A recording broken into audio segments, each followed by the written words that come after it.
The great guitarist known as Yngwie Malmsteen is a classical shred guitarist. It's considered one of the absolute best guitarists of all time. In my opinion, probably is technically the best guitarist. But a lot of people, especially in America, really hate his playing and find it very unorthodox and too good, and a lot of people think he has no soul.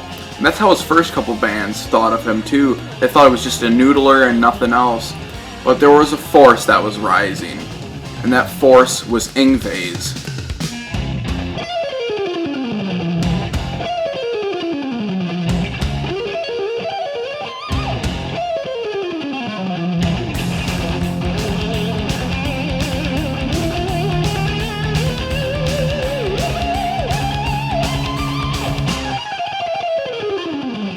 Yngwie Malmsteen's rising force, and just to, not fuel his huge ego, I'm just going to call this band Rising Force because it's an awesome name for a band, especially like a power metal band. But, the Yngwie Malmsteen, especially the ones that say Yngwie J. Malmsteen, are just stupid. Now, the reason I'm reviewing him is because he is such an amazing artist and has an incredible discography with his band Rising Force, and pretty much has a line of incredible albums that all sound like they're a fusion of like cheesy 80s hair metal and then like really, really good metal with like classical and power metal tinges, and together it forms a band that's pretty much perfect for everyone. Now, the thing is, a lot of people might be scared away from his music because they think it's just guitar albums, but the thing is, there are only a few Yngwie Malmsteen guitar albums where it's just mostly instrumentals, but other than that, he usually has albums with incredible singers singing pretty much 90% of the songs. And it's not just all guitar wankery.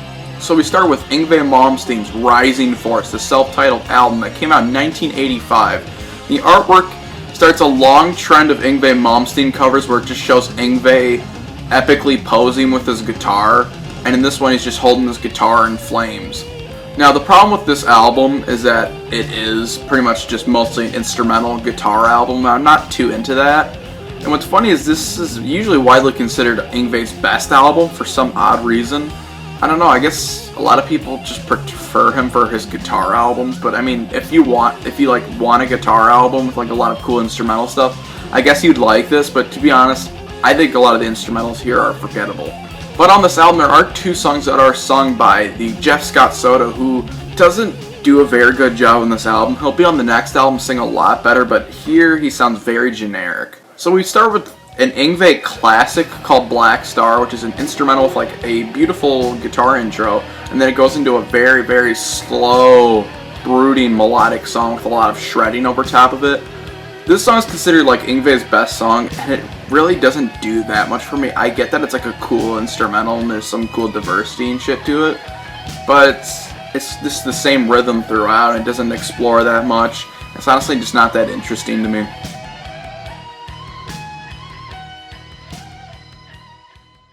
Then we have a really great instrumental, Far Beyond the Sun. This one is incredibly classical, and that intro line of the song is just so memorable. There's so many great riffs in there.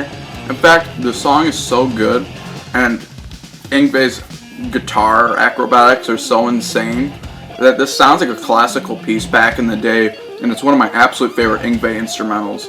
It's memorable throughout. Then we have maybe my favorite song off the whole album, Now Your Ships Are Burned. This one starts really weird, and it kind of shows off something that's interesting about Yngwie albums, where he's such a technically amazing guitarist, yet his productions are always very cheesy 80s, and his tone is always very muddy, which is really interesting about him. I think the tone works a lot because it shows off that he's just pure skill. This one starts with this absolutely insane shredding riff, and then we get into this really cool, like palm muted riff that's absolutely insane and frantic. Then we have Jeff Scott Soto come in for the first song that he sings on the album. And I think he sounds really cool here. He sounds a lot like the guy from Symphony X. There's some weird notes he hits here and there, but overall his vocal performance is very good, and there's this really cool instrumental section in the middle where Yngwie just goes absolutely apeshit.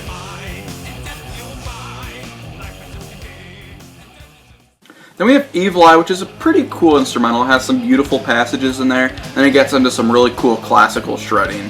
But it's kind of in between good and okay. There's not that much to it, and it just kind of sounds like another instrumental, and like I said, guitar albums just kind of aren't my thing.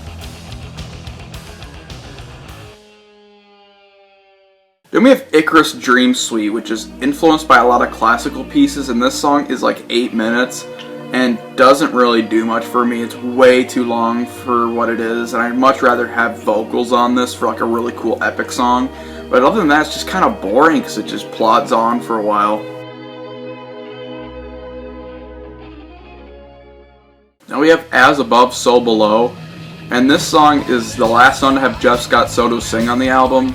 And there's some really cool guitar riffs all over it, but Jeff Scott Soto sounds horrible on it. But the guitar solo is great, as it always will be. Then we have Lil Savage, which is another instrumental, and this one's decent. There's not that many memorable parts to it, but Yngwie's playing definitely on it is really great.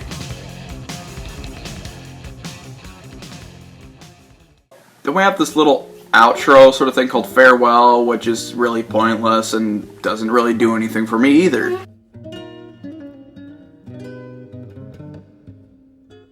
Now, Yngwie's lineup changes all the time, but for this album, Yngwie played guitar and bass, and then Jeff Scott Soto sang on 2 songs. Jens Johansson plays keyboard, and Barrymore Barlow plays drums. So that's my review of Rising Force. A lot of people, especially classical guitarists, neoclassical guitarists, and metalheads that just love technical shit, really love this album. But to me, I prefer his albums that have actual songs to them and don't focus on instrumentals but have great instrumentals on them. And we will get to that.